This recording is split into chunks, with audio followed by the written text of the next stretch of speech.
que ontem à noite a gente descobriu que a minha gatinha aqui, a nossa vira-lata, a Ofélia, estava sem a ração que ela gosta.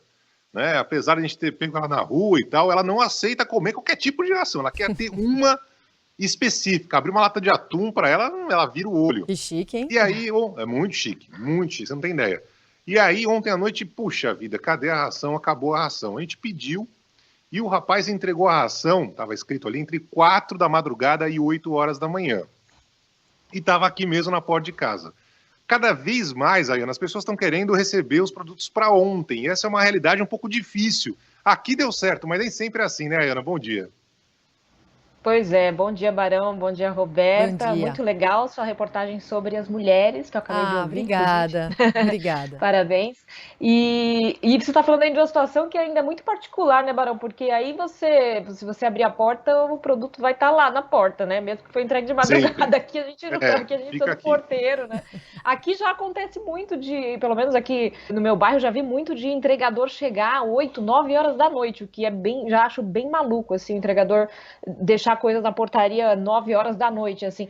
Mas é muito prova dessa necessidade de urgência que a gente tem cada vez mais, né? A gente quer as coisas agora, quer as coisas para daqui, para entregar amanhã, a gente quer as coisas para entregar daqui a algumas horas, ou a gente quer coisas para entregar daqui a alguns minutos. Tem aplicativo que oferece, entrega em 40, 20 minutos, dependendo do que você vai comprar, supermercado, por exemplo, né?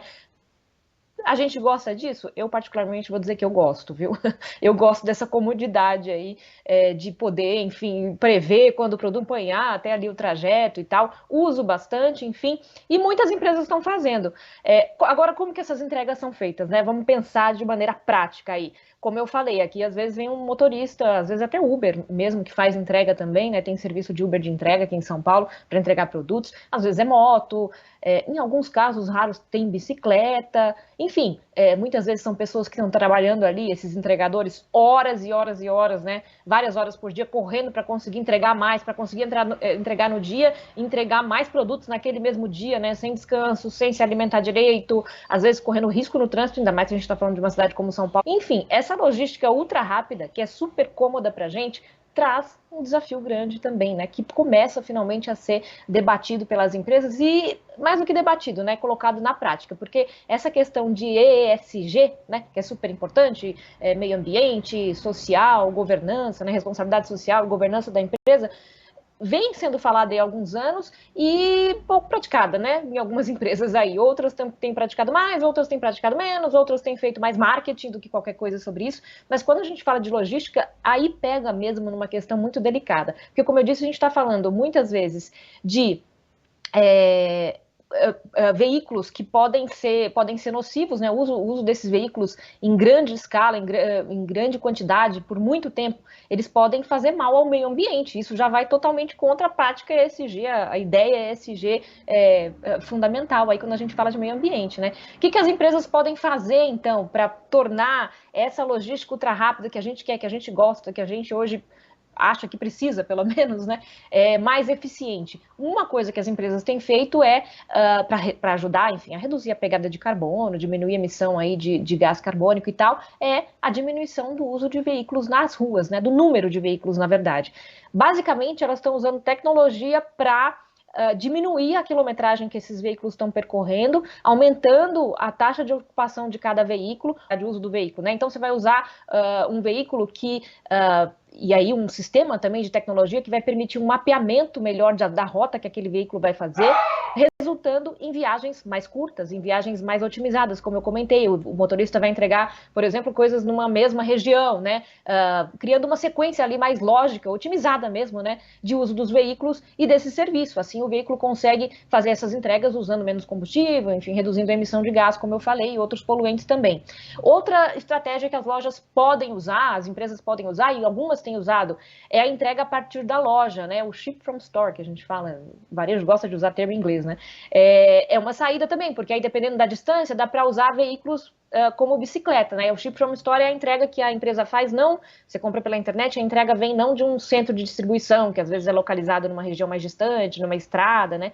Não, vem de uma loja mesmo, vem do shopping perto da sua casa, por exemplo. Aí o entregador pode fazer essa entrega, por exemplo, de bicicleta. Aqui em São Paulo tem uso de bicicleta, tem uso de tuk-tuk, eu não sei se aí em Nova York chegaram a fazer esse uso. Às vezes, como eu disse, é mais marketing do que, enfim, uso em grande escala, né? Mas não deixa de ser ali uma iniciativa mostrando que as empresas estão preocupadas, até porque isso é uma preocupação do consumidor também, né? Elas têm que mostrar que estão fazendo alguma coisa.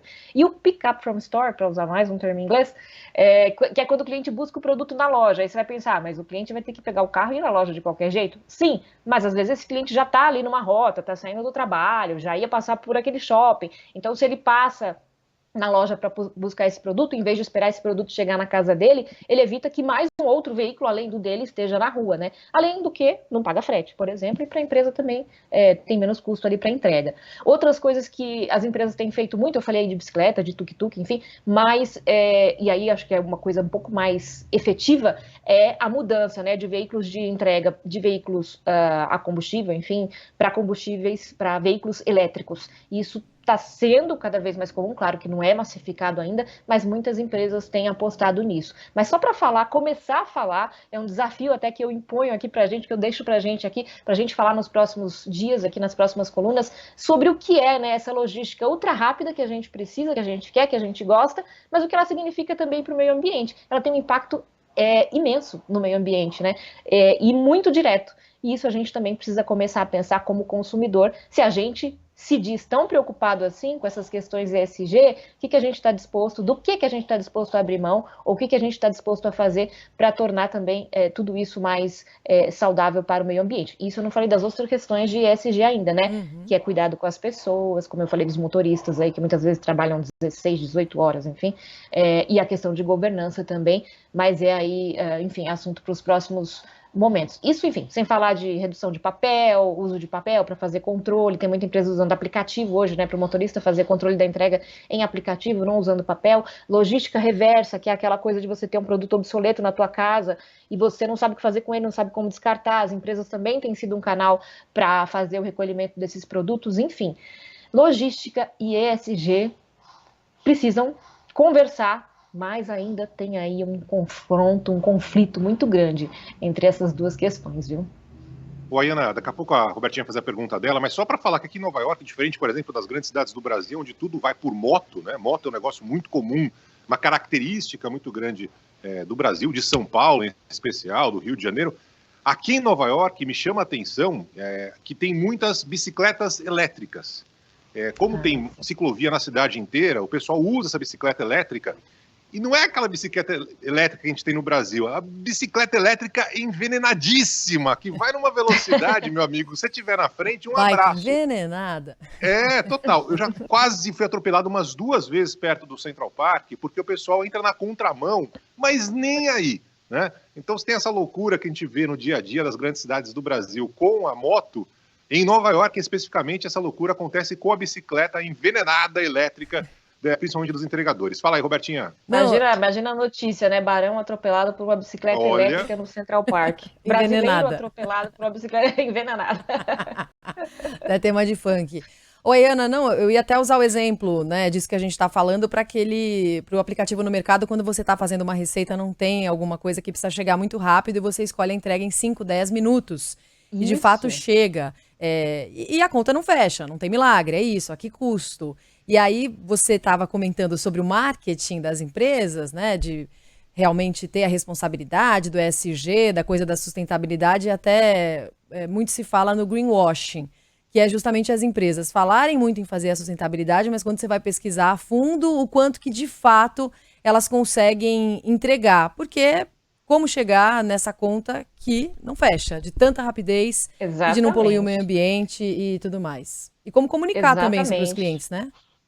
Como comunicar e ser honesto na comunicação, né? Para mostrar que isso tem um custo de fato, né? Como você comentou aí, essa coisa de você pegar o produto, receber o produto em 10, 15 minutos, funciona. Sim, funciona. Em São Paulo funciona mesmo.